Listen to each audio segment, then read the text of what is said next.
Marcelito, te hablo, ¿qué onda? ¿Cómo les va? ¿Cómo están? Esto es 12.000 días Docs, las notas más bellas y afinadas hechas con los constructores del rock nacional. Hoy nos encontramos con Horacio Eduardo Cantero Hernández, Marciano Cantero, un tipo simple, transparente, sencillo como su amistad, que logró canciones que permanecen en la cultura del rock nacional. Vivió sus últimos años en Mendoza, pero antes estuvo viviendo en México durante mucho tiempo, varios años, porque dice que se fue tras el amor. Cuando el amor se acabó, regresó. Aquí está la historia de ese regreso y de ese reencuentro. Marciano Cantero en 12.000 días Docs. ¿Te lo vas a perder? ¿Cómo andas tanto tiempo? Antes de que empecemos a hacer la nota y toda la onda. ¿Cómo andas tanto tiempo? Estoy en Mendoza, estoy muy bien, estoy otra vez aquí en mi tierra. Viví 15 años en México y bueno, de alguna manera obviamente lo que me llevó a México fue el amor y el amor terminó de alguna manera, entonces eso fue lo que me trajo de vuelta a Mendoza, pero, perdóname. No, Pero tranquilo. fue también un encuentro muy casual con una exnovia mía que no veía hace 32 años y entonces nos volvimos a ver y fue así como estaba todo perfectamente bien entre nosotros. Entonces dije, bueno, Qué loco, ¿eh? estuvimos saliendo un tiempo, digamos que Sí, fue sí. cuando yo me vine a Mendoza de vuelta. Mis viejos habían fallecido hace un par de años, entonces yo siempre venía todos los años a Mendoza a visitar a mis viejos. Claro, claro, pero digo, Pero ya después que ellos fallecieron ya no venía tan seguida. Y pero, bueno, esto fue fortuito, al mismo tiempo, evidentemente estaba escrito en las estrellas, o sea, y bueno, después de estar, nos casamos, me casé y acá qué estoy en loco. Mendoza. Qué bueno, pero digo, 32 años cuando el amor sostiene es eso, ¿eh? La puta. Y eso, a la parte también es eso, o sea, ella me conocía, o nos conocimos cuando éramos muy chiquitos, y me acuerdo, me consta que ella me apoyó, o sea, para que yo fuera y tuviera éxito con el rock, y, o sea, me apoyaba, me ayudaba. Una vez me acuerdo que fuimos a Buenos Aires y ella fue tiempo después en tren y me llevó no sé, una pedalera que tenía debajo, una Taurus, que me la había olvidado. O sea, quiero decir, ella de alguna manera estuvo en los primeros años de los enanitos, pero antes de que fuéramos famosos, cuando nos convertimos en famosos, yo me fui. Y de alguna manera, finalmente eso se terminó. Estamos hablando de una época en la que no existía el celular, ni el WhatsApp, ni nada. O sea, Claro, entonces cuando te ibas, ¿viste? O sea, hablabas por teléfono cuando podías, cada tanto, pero costaba una fortuna. Entonces, claro. de hecho, la canción Tus viejas cartas, la que me escribía las cartas era ella. O Claro, sea, ¿entendés? sí, Entonces, sí, tiempo del amor sin internet, digo, ¿no? Que era, había que después, trabajarlo, había que laburarlo el amor antes. Ahora, qué sé yo, WhatsApp va, WhatsApp viene, algún sticker y qué sé yo, parece que estaría resuelto, pero no es así. no, de hecho te podés ver ahora también, o sea, lo Sí, cual ya es, viste, fascinante, pero digo, lo más asombroso es eso, que pasaron 32 años sin vernos, yo no la vi nunca en 32 años, no supe nada de ella. Ella por ahí tal vez sí se enteraría, claro, porque bueno, de claro, alguna sí, sí, manera yo llevaba una carrera un poco sí, sí. más popular, más sí. Pero bueno, así que aquí estoy en Mendoza otra vez. Claro, nunca pensaste que por ahí la fama o la popularidad o que la gente te conozca desde el bajo, desde las canciones, te iba a permitir recuperar un amor. Muy loco, ¿no? Es muy, bueno, pero también cómo se entremezcla la realidad Claro, en nuestras canciones. O sea, eso también te demuestra que nuestras canciones siempre fueron absolutamente honestas y era lo que nos estaba pasando o algo que le estaba pasando a alguien muy cercano a vos. Pero bueno, tus viejas cartas fue mi historia real. O sea, y vos decís no el desenlace, yo como después pasa el tiempo y te volvés a encontrar. Y lo más sorprendente cuando nos volvimos a encontrar, lo más sorprendente, primero el flash de volver a verla, es que estaba igualita, para mí para mis ojos estaba igualita. Claro. ¿Vos cuántos años tenés? 60. Ah, mira, estamos ahí, ¿eh? Estamos ahí. Sí, bueno. Y cuando nos volvimos a ver, nos abrazamos. Claro. Y los 32 años, o sea, pasaron en un segundo, o sea, automáticamente era como si nunca, o sea, como si siempre hubiéramos estado juntos. Hay un montón de discos de Los Enanos que me parece que no han sido valorados como corresponde. Uno de ellos es Planetario, un discazo, con mucho laburo, con mucho, viste, ese bajo, esas líneas de bajo tan pulentas. En realidad yo creo que ese fue un disco hermoso, Planetario. Sí, sí. Lo que pasa es que fue el último disco que hicimos para EMI. Claro. Y obviamente cuando es el último disco del contrato, ya, ¿entendés? Ya sabés que la disquera no le va a poner mucho interés porque ya el grupo no le pertenece. Y pasó eso con ese disco. Y tiene de hecho tiene una canción que podría ser para todas y para ella, ¿no? Pero una canción que se llama Tan Solo un Instante, que habla de los amores perdidos, así de los... Pero Planetario Planetario también tiene un tema, Vivir sin tu amor, ¿está en Planetario o en Guerra Gaucha? Vivir sin tu amor Vivir sin tu amor está en Néctar, creo. Tenés razón. Bueno, nada, pero digo, vamos dando vueltas siempre sobre historias de amor. Con amor, sin amor, vamos y venimos a ese momento de la vida permanentemente. También hay algunas canciones que esa Vivir sin tu amor es una canción de Felipe. Ajá. O sea, los dos componemos la banda, ¿no? La persona con la que más tiempo estuve en mi vida fue Felipe, en realidad. O sea, hemos estado más tiempo juntos con él que de hecho con nuestras parejas por ahí, por una cuestión fortuita, porque estás de gira, estás de viaje. Entonces cuando venías a la casa, estabas 10 días en la casa, había una cantidad gigante de cosas para resolver y vos llegabas 10 días y tenías que tratar de resolver todo eso, llevarte bien con tu pareja, o sea, no era fácil.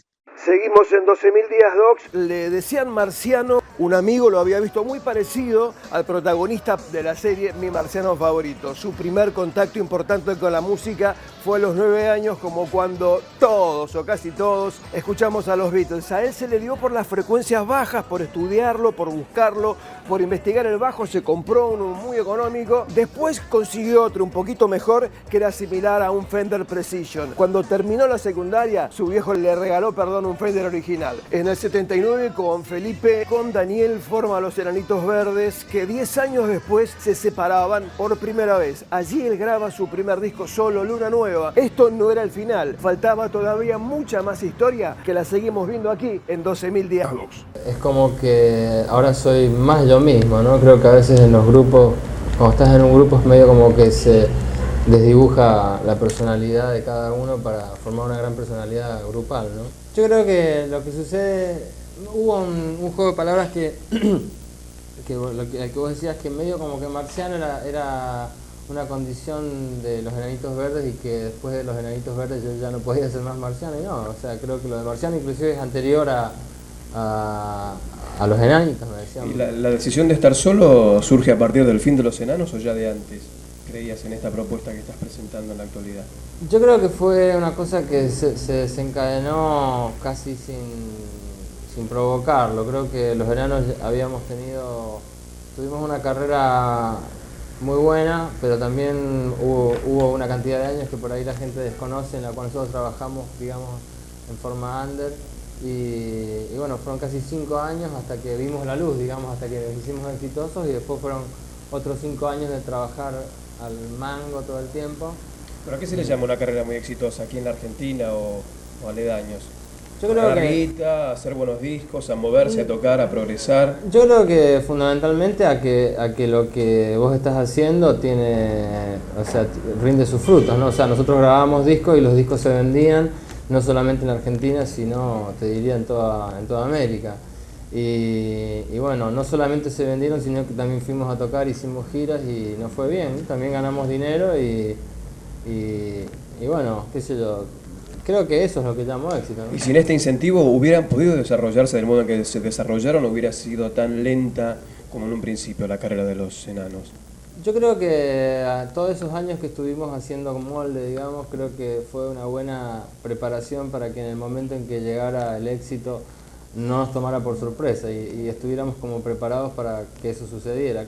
Yo creo que, no sé si te estás refiriendo a la parte de los enanos o ahora como solista. Después de los enanos. Después de los enanos.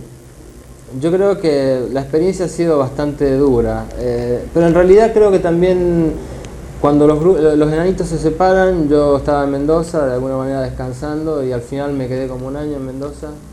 Y estando en Mendoza dije, bueno, quiero grabar un disco, pero creo que tenía como muchos tocos adentro. Creo que los primeros discos de los solistas que han estado mucho tiempo en grupos siempre son discos un poco como de transición. No me parece que sean como grandes muestras de...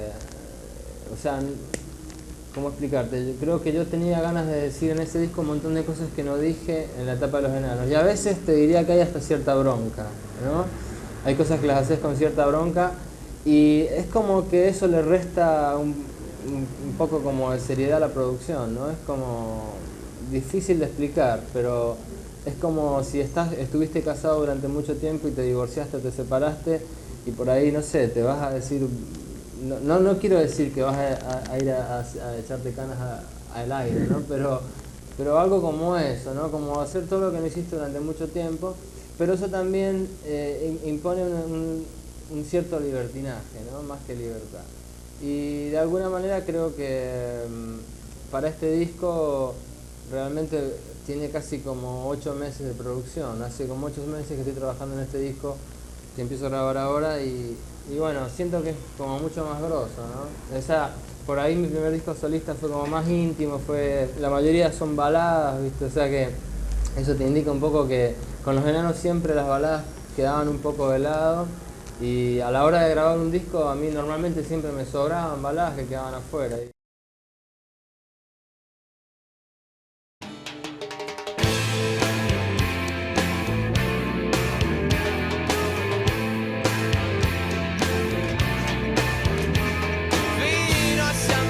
¿Cómo le están pasando? Segundo bloque de 12.000 días docs, las notas más afinadas y bellas con los constructores del rock nacional. Marciano Cantero tenía una afición muy intensa, muy profunda por el aeromodelismo, por diseñar, por volar los aviones a radiocontrol. Esto tenía mucho que ver con su actitud con la música, volar, viajar, buscar. Marciano, un tipo divino. Sus grandes canciones por ahí no han sido consideradas como corresponde. Seguimos disfrutando de este gran artista nacional, Marciano Cantero, aquí en 12.000 días docs.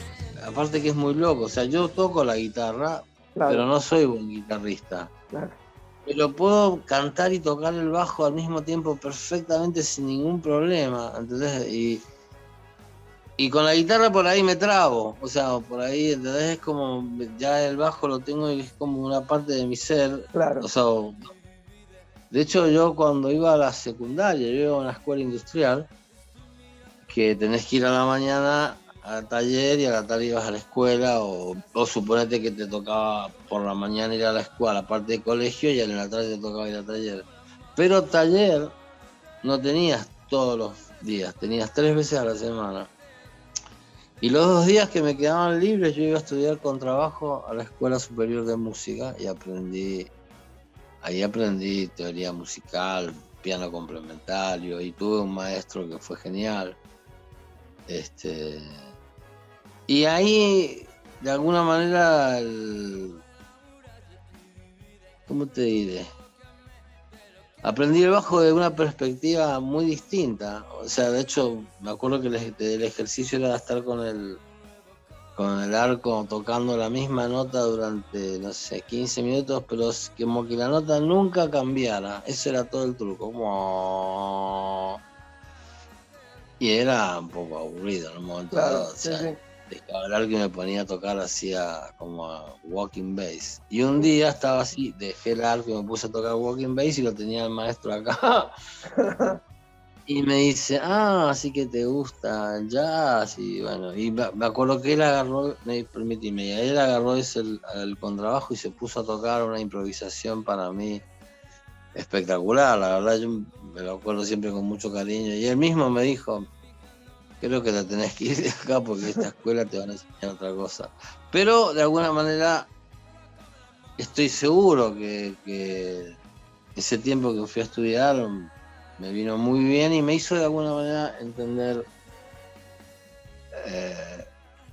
También aparte después con la vida y viste cuando te hablan de los chakras y todo eso, que Sí, por mi fecha de nacimiento que dice que mi chakra vibra con los graves del estómago. Bueno, Entonces, pero hay varias cosas que tienen que ver. Y ya te digo, yo funciono cantando y tocando el bajo. Bueno, así ¿sabes como... qué? Sí, perdóname. No digo que eso es como cuando estoy en mi máximo potencial es tocar y cantar el bajo al mismo tiempo. En esta vuelta mía a la Argentina no fue una casualidad también, o sea, de alguna manera yo creo que obviamente es que tenía una deuda, o sea, de alguna manera algo había quedado pendiente. ¿Qué vos decís? Es una casualidad que nos hayamos encontrado, pero no, también de alguna manera yo quería volver a estar en Argentina, que es mi tierra, acá sí, en Mendoza, acá a 15 cuadras de acá nací, quiero decirte. Claro. Entonces, viste, acá se formaron los enanos, acá fue cuando pasamos años y años echándole ganas sin que pasara demasiado. Entonces, de alguna manera, volver a estar en Argentina más tiempo, al menos viviendo, no te estoy diciendo, no pretendo.